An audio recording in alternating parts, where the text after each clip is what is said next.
Hey everybody, this is John Hiley with DentTrainer.com. I'm going to talk to you today about oil can dents.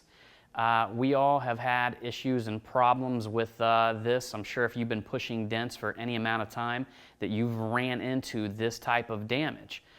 Typically, why we call it an oil can dent is because it will pop all the way up, and when you tap it, it'll thump right back down, kind of like an oil can.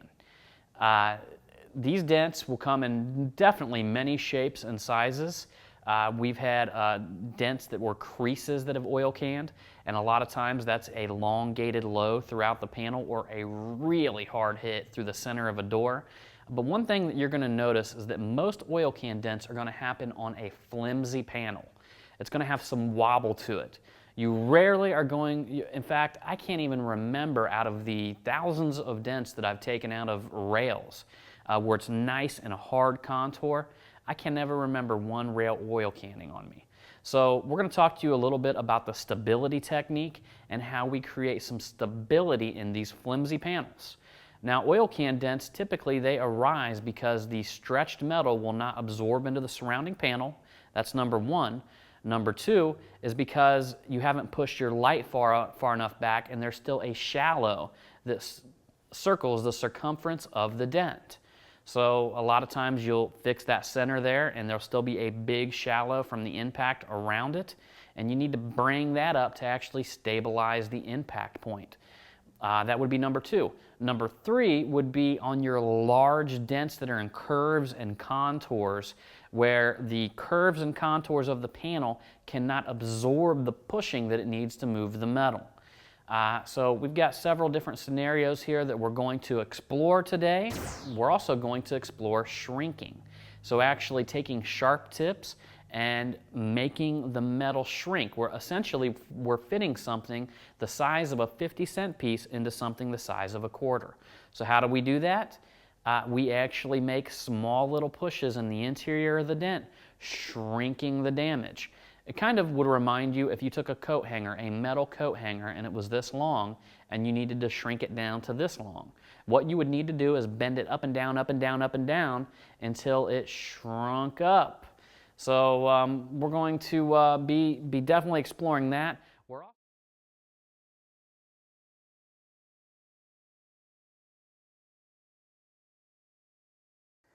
Now we're ready to move on to our dent here.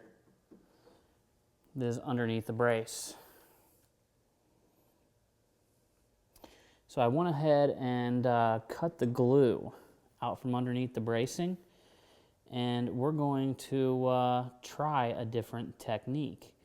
I'm going to go ahead and use a wedging technique to create the pressure we need to hold stability while repairing the dent. Again, if you come up here, you can really flex the panel, you know. We got a lot of dent right here. In fact, this one's deeper than the other one.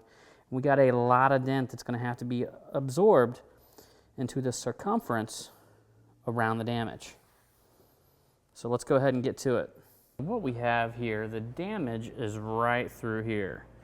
What I have here is a little bit of a gap or an opening up here. And what I'm going to do here, I'm going to take this window wedge here, and I'm going to jam it in there, back here on this edge, driving some pressure on the back side of the dent. There we go. Got it in place there. Now what I'm going to do to hold this secure, because when you start pushing, this brace is going to flex and bend, and believe it or not, I somehow ran out of duct tape. Do not know how that happened, but I guess it did. So I'm going to try a little bit of masking tape and see if that's secure enough to actually hold it into position. So we're going to go ahead and look at the top side, and we'll show you kind of what this is doing as far as creating stability around the dent. There we go. I mean, as you can see here, it's actually tightened up the entire panel all the way around it.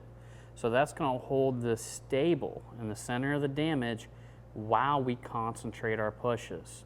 Again, we're going to use a close fog so I can watch the bottom and the interior of the dent just rise up with little bitty pushes. So this is how we're going to work it, guys. I've got it put it into position, and we'll go ahead and get busy on it. This is my setup with the masking tape. It's definitely not as strong as duct tape, but I think that it'll do.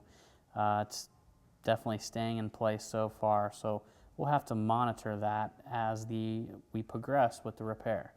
Just a note here as well, this is how I'm going to be pushing during the repair process. I'm going to be using this pink-handled whale tail.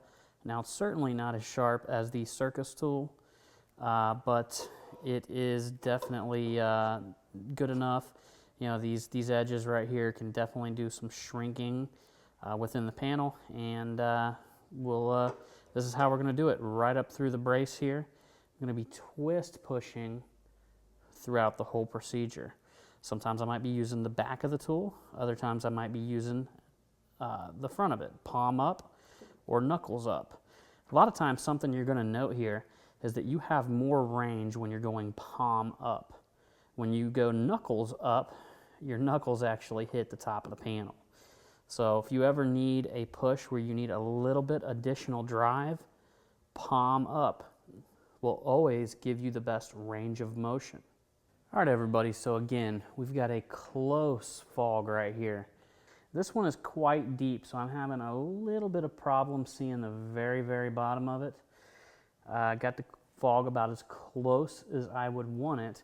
However, something that you're going to find very useful is that if you watch the perimeter of the dent and how it flexes during the pushing process, you can begin to pinpoint where your tool is in the center. You're always going to be cross-checking. When you cross-check, it's because you put cornrows in it going forward. Essentially straight lines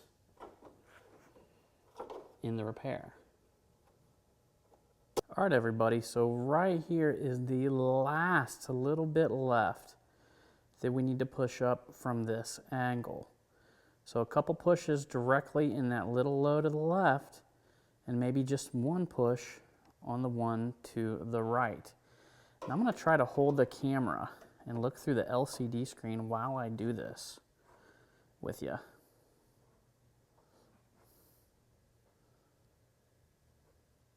Right there. So there's our little low right here. And then one of them right here towards that edge.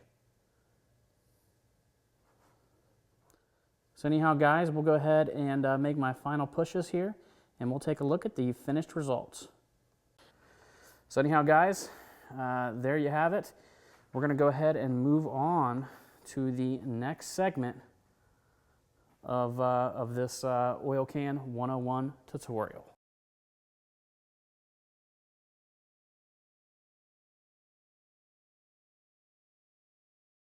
So anyhow, I'm going to jump on this panel right now, and I'm going to use the back of this PDR finesse tool to drive a dent in there, and I'm going to go ahead and oil can it. All right, everybody, so one of the major ways that folks will oil can a dent is by pushing too much metal into the circumference of the damage. So we're going to go ahead and oil can this one right here, and I'm going to do that with a soft tip tool. This is an Ultra 90 bend, and just going to begin pushing here and kind of over molding the damage.